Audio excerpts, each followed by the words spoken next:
For those of you on the stream, I'm still trying to hook up to the radio station.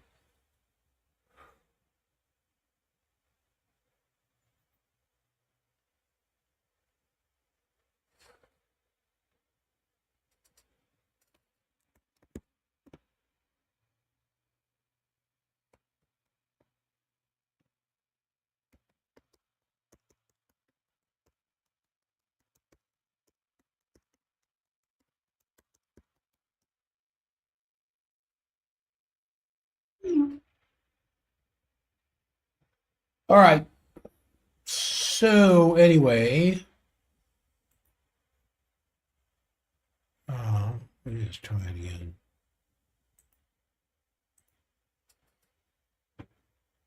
Paul's trying to work on it,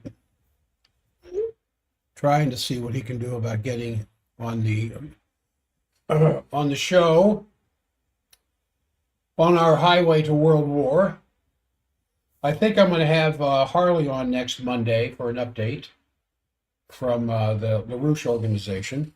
It's surprising how interested the world is becoming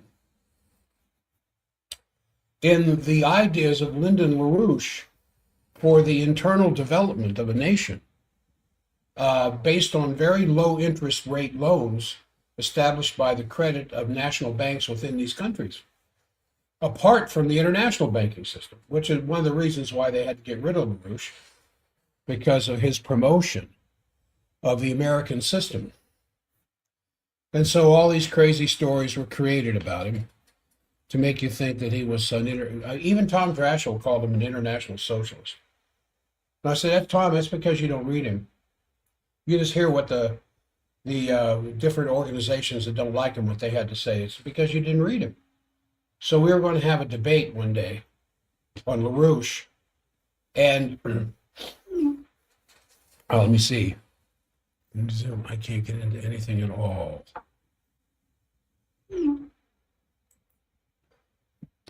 No. Well, you know what, ladies and gentlemen?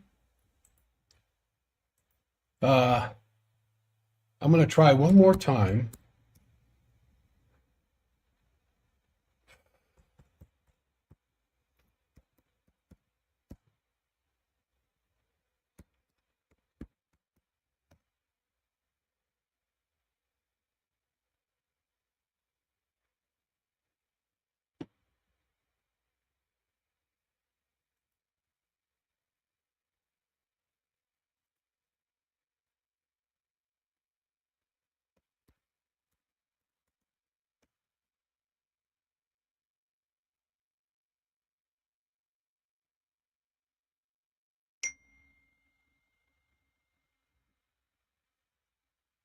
Opening Ring Central in Zara.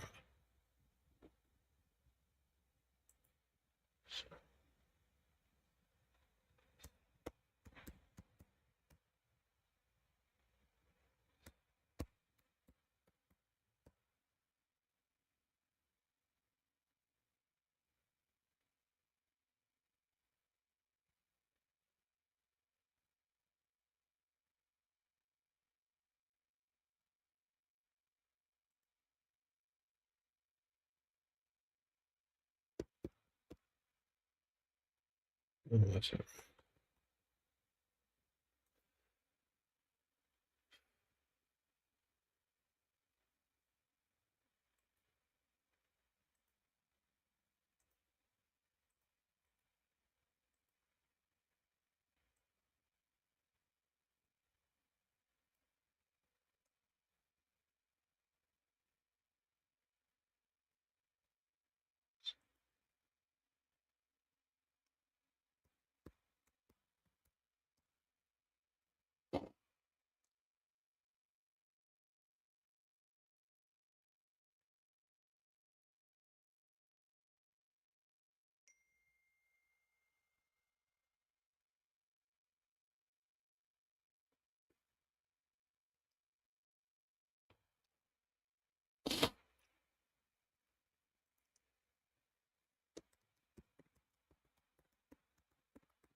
For those you faithful ones on the stream,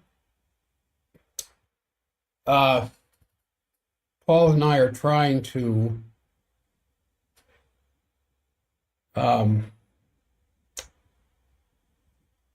make some connection here with the radio station, which is the markedly larger audience is anyway. And I've got all of 4 people on the stream for live, people coming to listen to it later, but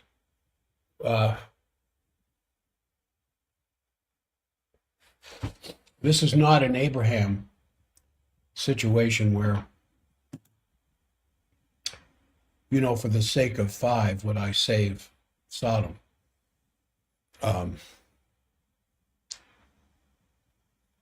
So if I can't get connection going here with Paul's working on his end, I'm trying to work on my end. But something serious has happened at the radio station to cause this breakdown.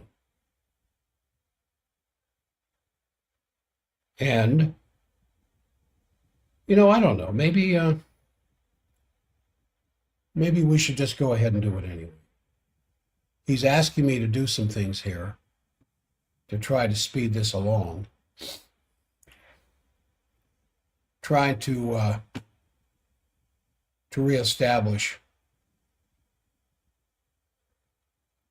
some kind of connection with the station, and I can't do it.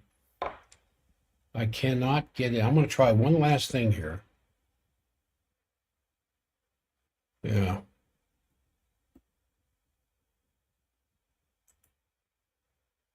I'm going to try one last thing. Please be patient. And then I've got some update for you for Russia and the Middle East that might be worth listening to.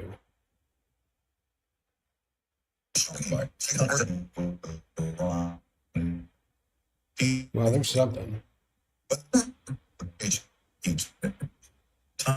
Broken up as that is. Again, just a couple more minutes here. And I will. Paul is saying he's never seen this problem before. There's a lot of new things that are going to happen today that people have never heard of before. I finally got into the transmitter. I'm downloading Ring Central. So he's still trying to do something here. Well, anyway, let me I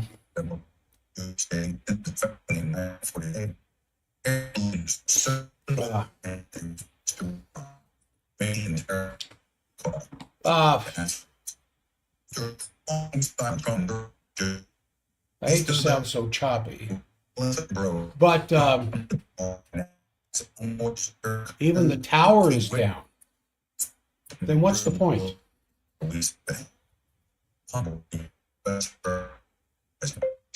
Then what's the point, Paul? Question mark. I might do a little bit on the stream and then pack it in for the day.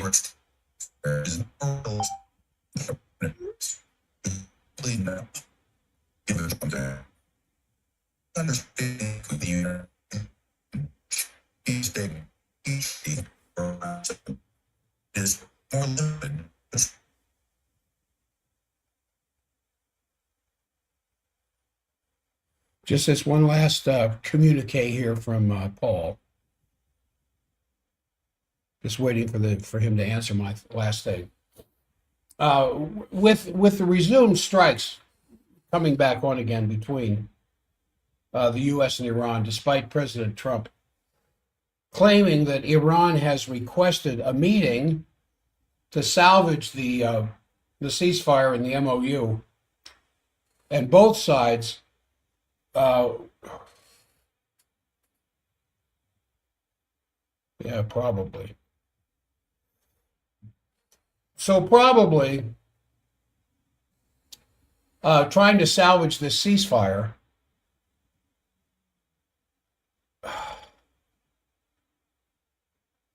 You know what? This is, I think it was 2-3 weeks ago when I made the comment What's the point?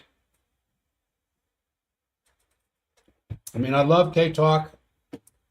I've listened to K Talk back when it was KSXX. Back in I first started listening to K Talk in the early 70s.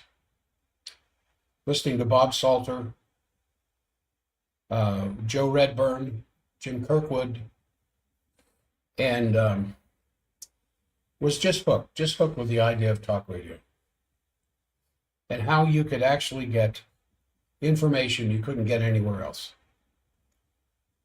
And this was the best thing since stereo came out. Although I could never listen to talk radio in stereo.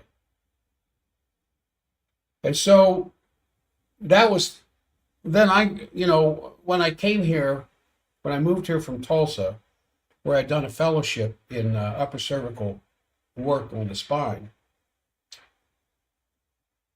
I got on K-Talk Radio right away there in March of 95. Had my own show in June of 95, a weekend show, and then the following March of 96, the morning drive time for 20 years. Then I went to podcasting, and then I went back on in 2018. I've been on since 2018, another 8 years of regular broadcasts. Maybe we're on. All right. I don't know if we're broadcasting or not, but Paul will let me know if we are here very shortly. But it looks like there's a possibility here. We might do a broadcast, but I don't know if if I'm going out through the tower or not, or if I'm still limited to the stream, which audience is rapidly decreasing. So I need to know something. For those of you who are listening on the tower to the regular 1640 broadcast, who have my private cell phone, if you could text me and let me know if we are being heard over the tower, because if we are not, I might just pack it in for the day. Anyway, I was saying there that despite President Trump's having claimed that Iran has requested a meeting, he said that over the weekend, to salvage the ceasefire, and that both sides were going to be sending negotiators to Doha in Qatar for talks today. The president, of course, was very quickly rebuffed by Iranian officials saying, Iran's foreign minister, spokesperson, not the foreign minister, but the foreign ministry spokesperson, Ismail Baghai, I think is how you pronounce it, said that there's no talks, technical or otherwise, with the U.S. this week. And an Iranian technical delegation is going to visit Qatar this week, but it has nothing to do with U.S. officials. So at the same time that's going on, Israel, of course, is rapidly accelerating its involvement in conflicts throughout the region. Now there are even some conflicts taking place in Syria, as if designed to stymie itself of any cessation of hostilities. Because the last thing Israel wants is for a lasting ceasefire between Iran and the United States. Because Israel cannot realize its greater Israel dreams without the help of the United States.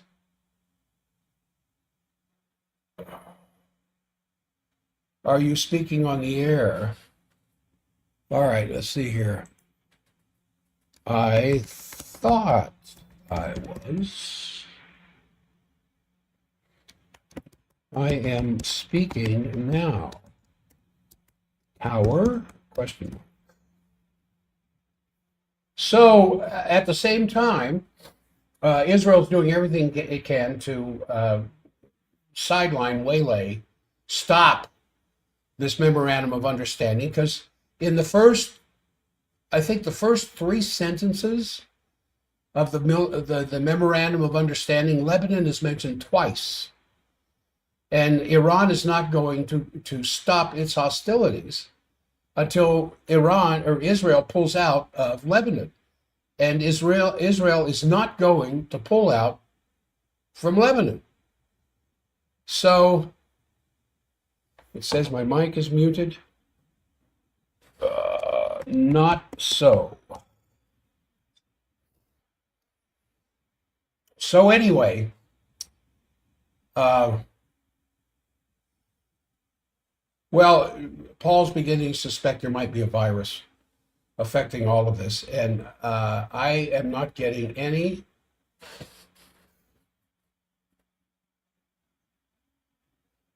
I am connected with something at the station because my phone says I am, and I am not muted. I'm connected with somebody at the station because my phone says I am not muted. All right. So anyway, as Israel has continued their strikes into southern Lebanon despite the ceasefire that's been signed, excuse me, between Lebanon and Israel. And remember, in Lebanon, it's not all Lebanon against Israel. There's a Lebanese government that is kind of hand in hand with Israel. And then there is Hezbollah and the Lebanese that are supporting Hezbollah, which is leading to the potential of a tremendous civil war inside of Lebanon, which Israel would love to see. Now I'm live? Wow. All right. So let me go on. And with regard to the so-called ceasefire, a closer look shows that it has clearly been arranged to give Israel full leeway for continuing its very provocative behavior, a similar situation that's happening, as I said, in Syria, as Israel begins expanding its presence in Syria. So while the situation remains distantly hopeful at best that the United States and Iran's memorandum of understanding can become the starting point for a broader regional peace, even despite Trump's shortfalls here. This requires an immediate and clear decision to rein in Israel, which is a decision that evidently has not been made. And that is not the linchpin, but it is the one deciding factor right now that is stopping peace, because Israel has nukes. We know that they have nukes numbering in the hundreds. And there are those doomsayers, not me, mind you, that are claiming that Israel keeps trying to push Iran to use more and more dangerous weapons. That becomes the existential point for Israel, where they finally have to launch nukes. And with the backing of the United States, with Trump saying things like, if you don't buckle down, Iran, you will cease to exist, period. And then talking to these negotiators, what Trump said here a few days ago. You better get this done or you're not going to exist as a nation, and your negotiators may not get home alive.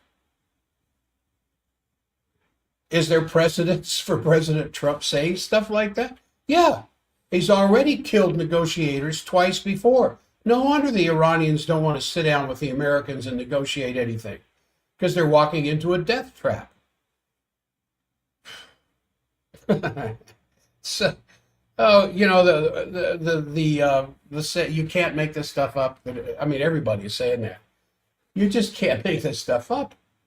And then in Ukraine, the situation is becoming markedly worse because Ukraine has dramatically increased and intensified its drone strikes, deep into Russia over the recent period, hitting a lot of Russian oil infrastructure facilities.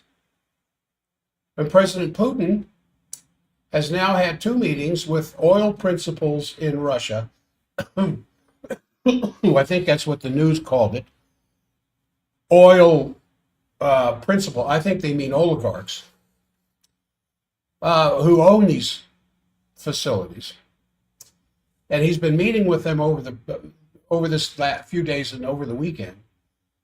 While the attacks have not caused major problems along the lines crowded about that are crowed about in Western media, that Putin's on the ropes.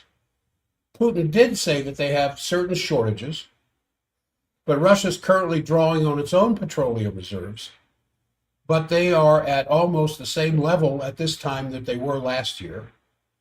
And so the real aim of these strikes, that he said, because they have such a large amount of oil in their reserves, the real reason for these strikes, because they can repair them quickly, was just to fuel the information operation, excuse me, throughout the Western world as a broader confrontation with Russia. In other words, we're winning, Russia's losing. However, as has been stated many times by the Russians, as well as a couple of domestic news services that tell the truth, these strikes are being done with the direct assistance of European governments. And this is where it gets really interesting, because it's putting Europe in the crosshairs of a war which is becoming increasingly defined by terrorist strikes against civilian infrastructure. The majority of the drones that the Ukrainians are sending into Russia are hitting civilian infrastructure. And this is being accompanied by a growing drumbeat across mainstream media, especially here in this country, egging on Ukraine and its supporters to pour even more into the war against Russia, despite Ukraine's losing of the war and the lack of people left to fight it. And now I saw a report where Russia's going to bring in, I think there's something like 100,000 drones. Now, these aren't the big drones. It's like the drones that if you were to go to Best Buy and, your 12, 13, 14-year-old son or daughter decides they want to play around with a drone, you go get one of these drones, and if you spend enough, they come with a camera, and you can spy over your neighbor's backyard fence and zoom around the neighborhood, or take it up in the hills and go look for game for this fall's hunt or whatever else. Well, they carry a little explosive that's about the size of a can of shaving cream. And it's loaded with metal. It's loaded with shrapnel. And I don't know if you've seen any of these videos, but they're right out of a horror movie of Armageddon type movies where, after the bombs have all gone off and there's a few people left to fight, and they're doing the most desperate things they can to beat the other side with a handful of survivors of the nuclear fallout. Well, that's kind of what these situations look like. The videos I've seen are just completely bombed out areas, just totally destroyed, and there are a few ground troops left, and these drones have cameras on them as well as an explosive device. And they find the operator of the drone, I don't know how far away, and some of them have they're wired, so they can't be too far away from the source. And they find the enemy and they run them down, and the enemy can hear the props of the drone, like a really loud bumblebee, and they try to get away from it, and they duck and turn and dive and jump around and hide, but the drone stays right on them until it comes within proximity, and boom,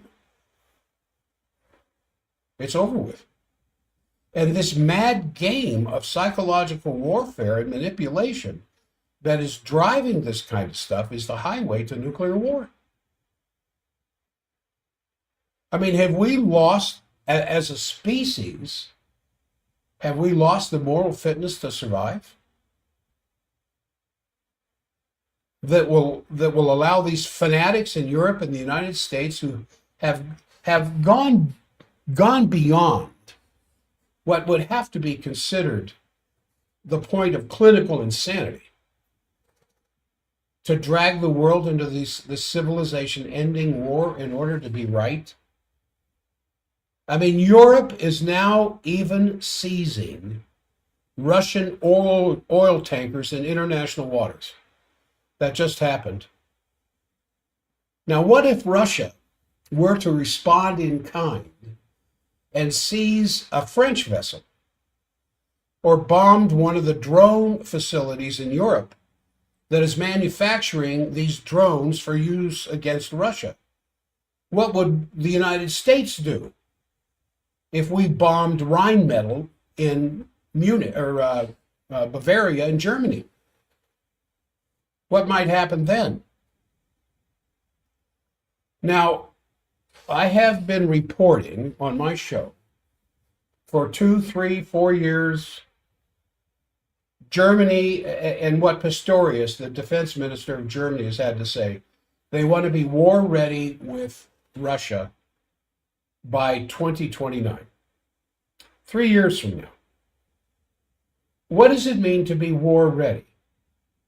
Well, they know ground war isn't going to work because the Russians have pretty well shown that ground war in Ukraine is not working for the Ukrainians, as the Russians continue to gain ground slowly, but continue to gain ground. And attrition is taking care of the problem with the Ukrainian soldiers because they have fewer and fewer to put on the front lines. And those that do have a large percentage of desertion. And who can blame them? They're outnumbered. I mean, it's just pure cannon fodder or drone fodder, depending on how you want to look at it. And so Russia is watching what Germany and the three, Germany, UK, and France, are doing in the updating the technology of the Storm Shadow and the other types of devices they have for air warfare, missile warfare against Russia, that they claim to want to be ready 3 years from now. Now, is Russia going to sit back and wait for this rearmament to take place 3 years from now? Or are they finally going to do something about it? Because how many times has Putin or spokespersons for the Russian Federation said, if we find that these weapons that are being used against us from the Ukraine have manufacturing sites outside of Ukraine, they are now targets. When are they going to make good on that word? Are they going to wait until the West is ready for a full war against Russia? Or is Russia going to do something about it now? That's how critical this precipice of disaster that I'm talking about is. Not because of any of the details, though it is to some degree, of Southwest Asia or the Ukraine, nor even because there are individuals in the Trump administration, as disastrous as they are in their policies. Rather, it's these geopolitical landmines that were set up by the British Empire over the past 50 years, using their agents such as Henry Kissinger, Zbigniew Brzezinski, and others, that prevent the global powers from finding a common paradigm of cooperation. Now think about that. When you look at the popularity of the German government in the eyes of the German population, it's as bad as it is here, if not worse. Merz has a lower acceptance rating than Trump does, and Trump is at his lowest. I think it's approaching the low 30s now. And you saw what happened to Starmer in Great Britain. He's out. He'll be there for a little bit longer until the parties select a new party leader. but essentially has resigned as prime minister. But the efforts to continue the weaponization of the Ukraine by these Western powers is very present in the mindset of the Russian Federation, especially the military. And they're all pushing Putin. Dear President Vladimir, you see what's going on here. And before long, their sophistication and their weaponry will be way beyond what the Ukrainians are currently using against us. When are you going to strike these manufacturing centers in France, in Germany, in the UK, when you know that what they're building will lead to the death of Russians 3 years from now? Now, if you were sitting there at that negotiating table, and you raised your hand to say something, what would you say at that point? You'd probably say what a lot of the defense ministry and the war powers of Russia have to say. Vlad, old buddy, old pal, how much longer are you going to wait? And then you, as Vladimir Putin, would say, yeah, well, there's other considerations like Article 5 of the UN, of NATO, where if you attack one nation, you attack them all, and they all have to come in to attack you. And then you say, you really think they'd do that? You really think that if we hit a drone manufacturing center in Bavaria with an Oreshnik, that all those other countries, knowing that we have Oreshniks that we can send to their countries the minute they fired on us, would really jump into Article 5 and create that construct against us? And these are the kinds of things that wake me up, besides business matters. Wake me up at 3 o'clock in the morning, and I try desperately to go back to sleep. Counting sheep doesn't work. And then the recent upsurge of political action in the wake of the genocide in Gaza and the war in Iran and the flagrant crackdown that's going on in free speech and the guaranteed rights of citizens around this world, especially, there is no free speech left in the UK. You can go to prison in the UK without appeal if you speak against Israel. And Germany is just about to pass the same legislation. And the recent elections in New York State and these upset victories by these so-called socialist candidates who told the truth. That's how they got elected. Imagine someone running to office telling the truth. And that's what Mamdani did. He just told the truth of the rottenness of the electoral system and the politics of New York and New York City in particular. And even the Jews were voting for him. He couldn't get in there without the Brooklyn vote and the Bronx vote, because he told the truth. Now he's instituting policies that are kind of backfiring on him because he's a socialist. And I'm not endorsing him but for any means. The point I'm trying to make is he told the truth about how rotten their government was. Just a case in point. So how do you replace a dying, failed system? Because now is the time for a true citizens movement that uplifts the level of outlook that has tolerated these crimes and accepted these conditions around this planet. That I have in my own very poorly attempted means, and this is no fake humility. I wish I had the time and the money to truly research and put on a professional presentation instead of this garage band thing that I'm doing, to spread the word as I understand it even further. Because we're only days away from the July 4th celebration and the anniversary of our Declaration of Independence. which is an occasion for Americans and other citizens who appreciate the American Declaration of Independence, citizens of other countries around the world, to take some time and reflect on the principles that launched the fight against the largest colonial empire of its day 250 years ago. And you know what? That fight isn't over with. That fight isn't over with by any means, because the need to control and contain mankind by the elitist few is still there. So the world kind of remains at the moment on a trajectory towards World War III, I'm afraid. I'm not happy about that. I wish I could, talk about something that's a lot more positive, but I don't think there's anything more positive than realizing, looking at, and facing the truth. And that's in all of our lives, not just some political umbrella hanging over the planet that's got the sword of Damocles hanging on the handle.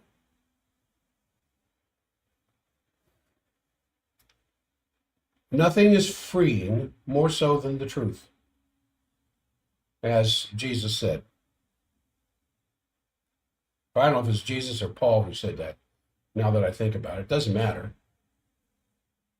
The truth shall make you free. Free from what? Free from the prison of your own stifling ignorance, for one thing. And while the worldview focus kind of shifts, or at least tends to shift, between the Middle East and the Ukrainian-Russian border, the underlying dynamic is that the collective West, which is really quite uncollected at the moment, but nevertheless, they're not giving up on their effort to keep dominance and suppress the legitimate demand by the global majority. And remember, the BRICS nations and the global majority represent 85% of this planet population, and a huge portion of the GDP of the entire planet. And their demand for a new just world economic order. Well, the existing order is not going to give it up without a firefight. And as long as that dynamic exists, the Ukrainian situation is getting more dangerous than the Middle East at the moment. But that's something that can change hour by hour. It used to be, month to month, some new development, then week to week. Now, of course, it's hour to hour. So as of now, the Iran-Middle East situation, very difficult to say because it's on an hour-to-hour situation as well. There are these contradictory remarks made by Trump, made by all kinds of people, not just President Trump. He's surrounded by Zionists. And then in any case, following the attempt of Iran to prevent that oil tanker to cross the Hormuz, there was this major attack, I think somewhere over 10 targets in Iran by the United States over the weekend. And then that was answered by relatively massive strikes against the U.S. and other facilities in Bahrain and Qatar, whereupon Iran then withdrew from any kind of technical talks, citing that these recent attacks and mentioning the unmet conditions regarding the access to the unfrozen funds. Trump unfroze some Iranian funds, but Iran still hasn't had access to it yet. Oh boy, you can't make this up, as they say. And then Trump, I mentioned this a little earlier in the program before we were broadcasting at K-Talk. Trump posted on Truth Social that Iran had requested a meeting that was supposed to take place today in Doha, in Qatar. And that was, however, mixed with other statements by our president, where he says that if Iran does not adhere to the memorandum of understanding, then Iran will cease to exist.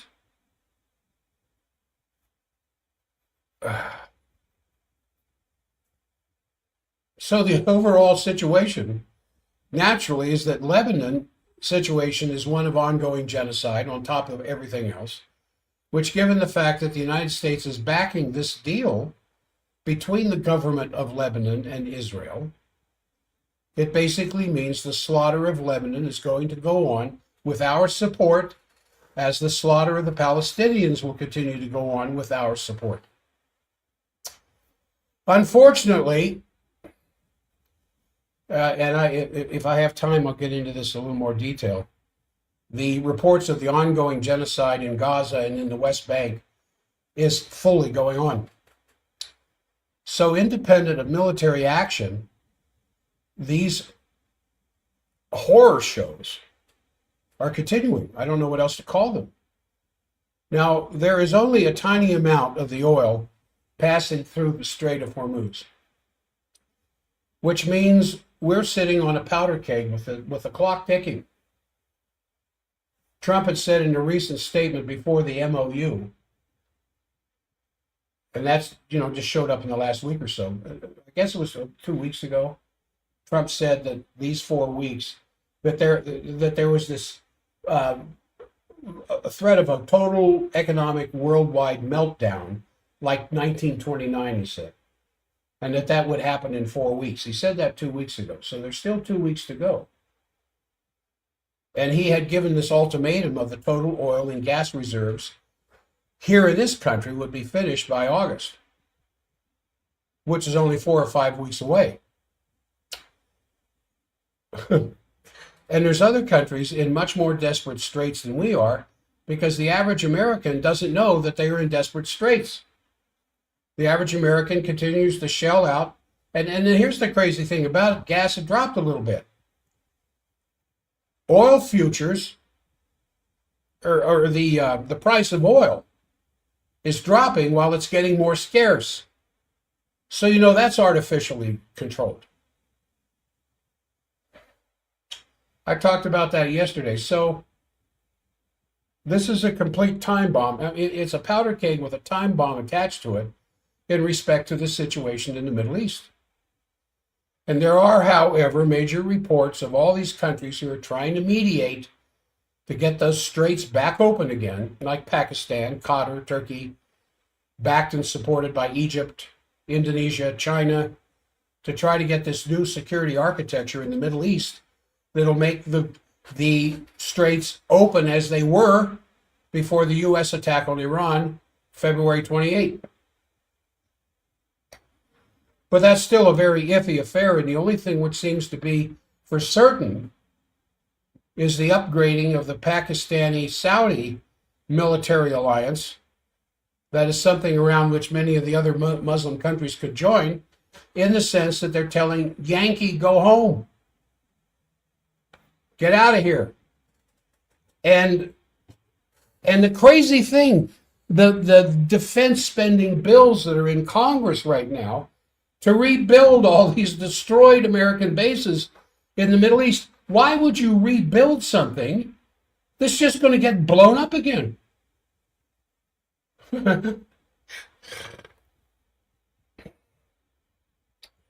Every now and then I see a series on TV. I just got finished watching, it took a while because I don't have a whole lot of time to do this, the Shogun series on Hulu. It pretty well follows the book, like the Richard Chamberlain one did back in the 1970s, which is another good series. But there's not a whole lot of series left on TV that can beat watching the news. Now, the other major crisis that I wanted to spend a couple of minutes on, or probably longer, is the situation in the Ukraine around Russia, where the Western media in the recent period has just been drooling, saying that Putin's cornered, he's hamstrung, he can't do anything, he's taken a back step. I think he stepped back leg or something like that they said. That he's losing, that the Ukrainians are advancing. Well, for sure that's not true. And even if there's massive pressures on Russia, that's only half of the picture, because Putin had said a lot of things what his own views were in the address to the Congress of the United Russia Party last week, where he denounced what Ukraine was doing, of course, which is basically openly terrorist actions because their targets are civilians. But otherwise, they would be retreating along the entire line of contact, which they're doing now. The idea of killing innocent civilians is to create enough civilian outrage against Putin to either have him deposed or get him to bring the boys home. Well, Russia's not going to do that. And so the Ukrainians have recruited these renegade elements inside of Russia to commit terrorist attacks. Remember how they got those renegade groups a couple of years ago to drive those semis containing missiles deep into Russia? They were a part of taking out some of Russia's southern radar command. You probably remember that. But they've got these renegade groups now inside of Russia committing terrorist attacks inside Russia. And basically, Putin was saying that there's also this unprecedented pressure from the Western elites on Russia, but Russia is confident in repelling any attempts to deter their progress. He said we have sufficient reserves, the means, the political will. He said nobody should doubt that. Of course, he's referring to these Western countries, these Western elites. He said we're going to elevate our economy to a completely new technological level for all essential industries. He said Russia can only be strong and independent, or there will be no Russia. He said Russia has stood up against evil in the past, and no one has ever succeeded in preventing us from doing that. It won't work now. It won't work in the future. Then you should remember that Lavrov, in an interview or a statement to foreign diplomats recently, clearly said that the Russian evaluation of the value of that meeting in Anchorage last year between Trump and Putin has basically been reevaluated. And they don't trust, the Russian government, the Russian Federation does not trust that it has any merit anymore. I remember being very hopeful about that. And Lavrov has even mooted the possibility that that was also like previous treason coming from the Europeans. He didn't name Merkel and Holland, but that's really one of the addresses he was referring to, that they only pretended to negotiate in time for their proxy war against Russia, arming the Ukrainians and so forth from 2014 on.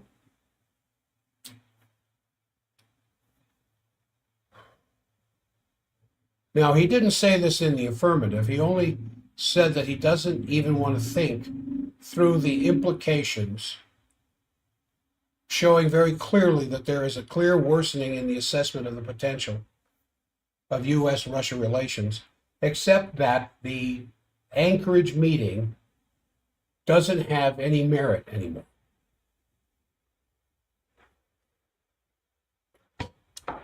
Then what's going on inside, I have some notes here on Germany, but I don't want to spend any time on that because we've only got a few minutes left here. And what Germany is trying to do to come up with money to fund their ongoing militarization. Now, I mean, it's you have to read English translations of German news and English published German news, that there's this, they're robbing, what they're going to do is rob the German pension.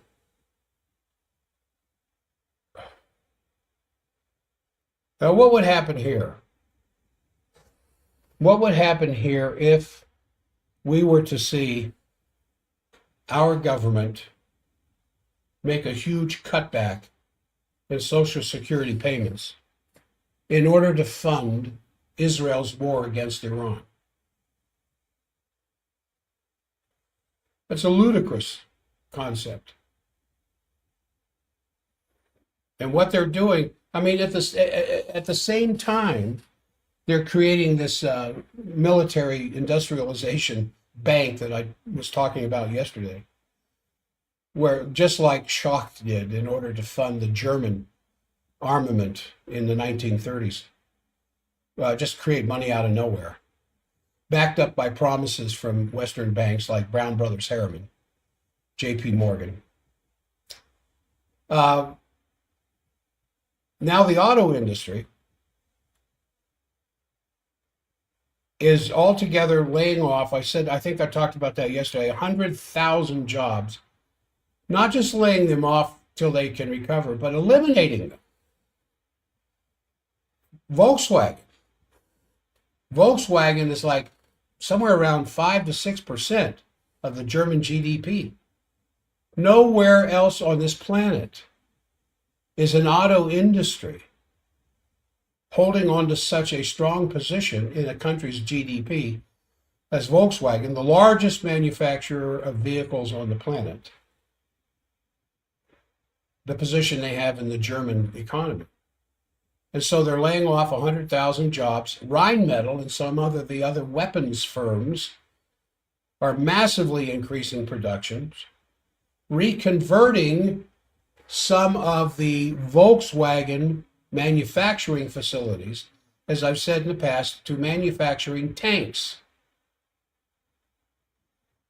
And other parts of the auto industry that support it have to cut jobs. And the government is demanding that they work overtime without overtime pay,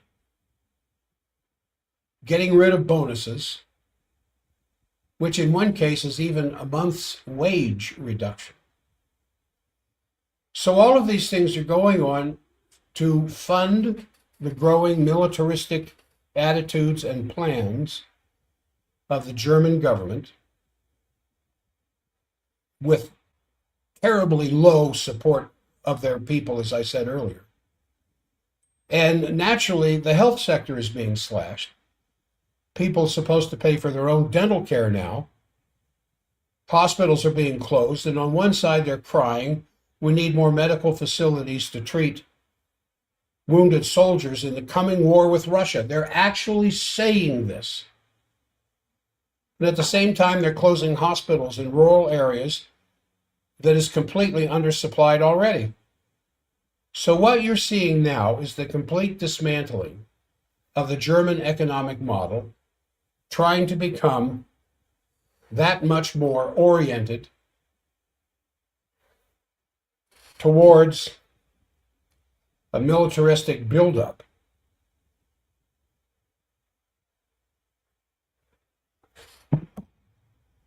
So I think this is really something which, if we don't change in a hurry, you're going to see the same thing taking place over here. And if you don't get these countries to stop this insanity and shift to a mode of thinking that builds security instead of destroying it, it can only lead to a global disaster, and in the worst case, a global war. So now, in the meantime, all the other countries are preparing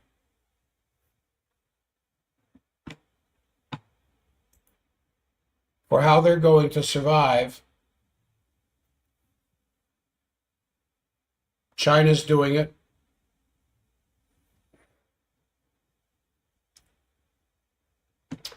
It's just,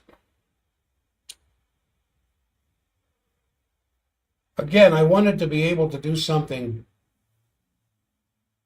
patriotic because I want July 4th to be something more than fireworks.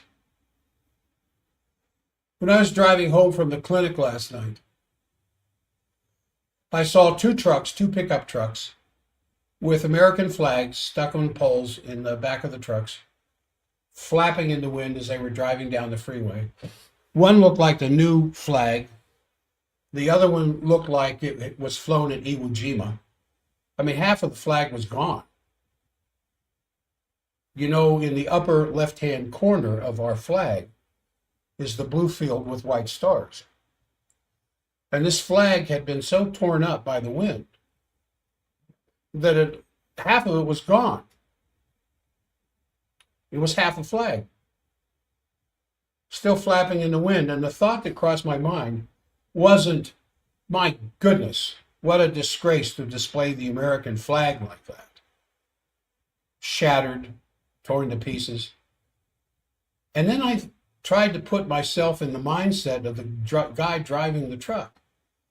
Maybe he's trying to say something. Maybe that's a message. Maybe it is shattered and torn. And it's only we, the sovereign, mind you, of this country, that can turn things around, because your Congress isn't going to.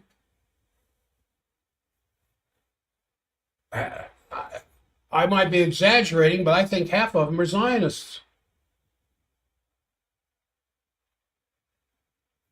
And all but Thomas Massie and Ro Khanna, the liberal Democrat from California, the two representatives, or the two government members, who do not take money from AIPAC. All the rest of them do. All the representatives from Utah take money from AIPAC. So who are they going to vote for when it comes down to the U.S. versus Israel? I think you should look at this if you can stomach it.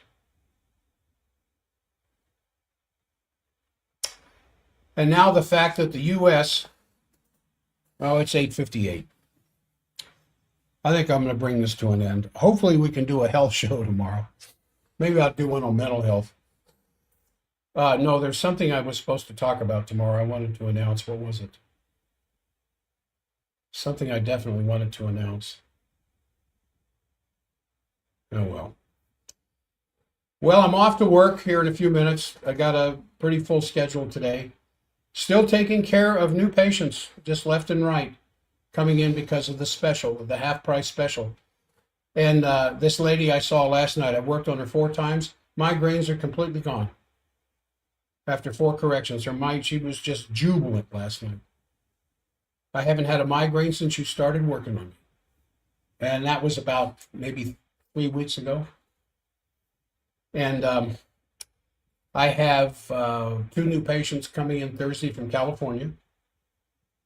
And I'm looking forward to that. But you have to schedule it. You have to call 801-523-1890. 801-523-1890. And I don't care whether it's migraines or sciatica. Again, sciatica. A 65-year-old lady who drives down here from Cache Valley said her sciatica is completely gone. It's just balance. It's just putting the skeletal structure back into balance against gravity. That's what we do. All right, it looks like it's top of the hour. I'm going to go ahead. I wasn't able to record today's show at the radio station. But those of you who have been faithful listeners to K-Talk, most of you do your own research, and I just highly encourage that. But it's time for Lowell, who always puts on a good show. So I'm going to stop my transmission so he has control of the office, and I will see you all tomorrow. Those of you on the stream, once again, I appreciate your solicitation of this show. If you can like and subscribe, it helps the numbers. And I will see you all.